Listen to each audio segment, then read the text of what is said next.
Today is the second Sunday of Lent, and some of you are already thinking, I have already blown it. Welcome to the human race.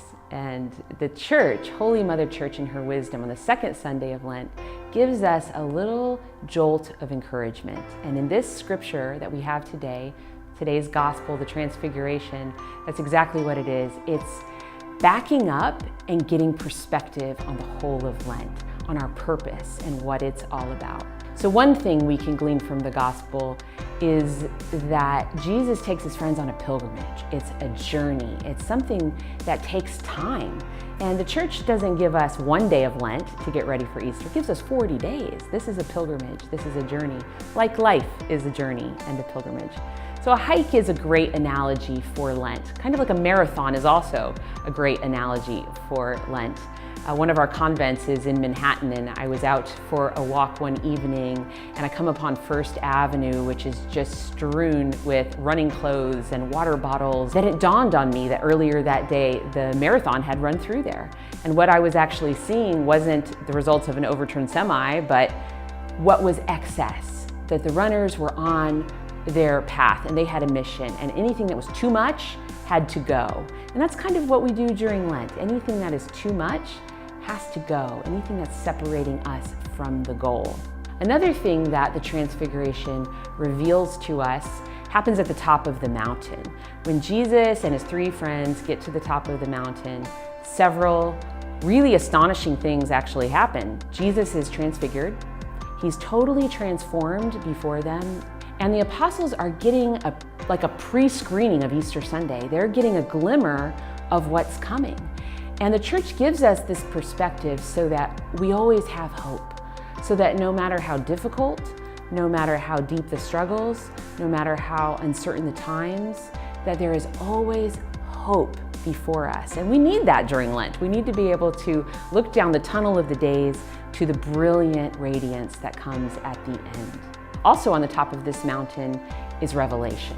We see Moses, we see Elijah. These are the superheroes of the Old Testament, and they're there testifying to who Jesus is. He's the fulfillment of the law.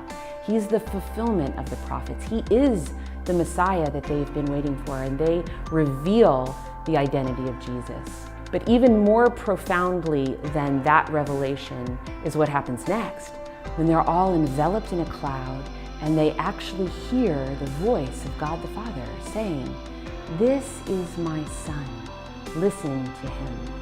And God the Father himself reveals the identity of Jesus as divine. So not only is he the man they've been waiting for, but he is God. And whoever expected that the Messiah would be a divine Messiah. So Jesus is revealed now in his true identity as Son. And the Father is revealed as a good Father who loves his Son. We have to wonder why the Church would point us to this right here on the second Sunday of Lent. I don't think that Jesus was inviting his friends up there just to simply witness his prayer time with God the Father. I think Jesus was inviting them into his relationship with God the Father. He's opening up the possibility of relating with God the Father in the very same way that he does, as a trusting, loving, obedient Son to a good Father who is trustworthy and who loves his Son. Jesus is inviting us into his own relationship to the Father, so the Father can look upon us and say, "My beloved Son, my beloved daughter."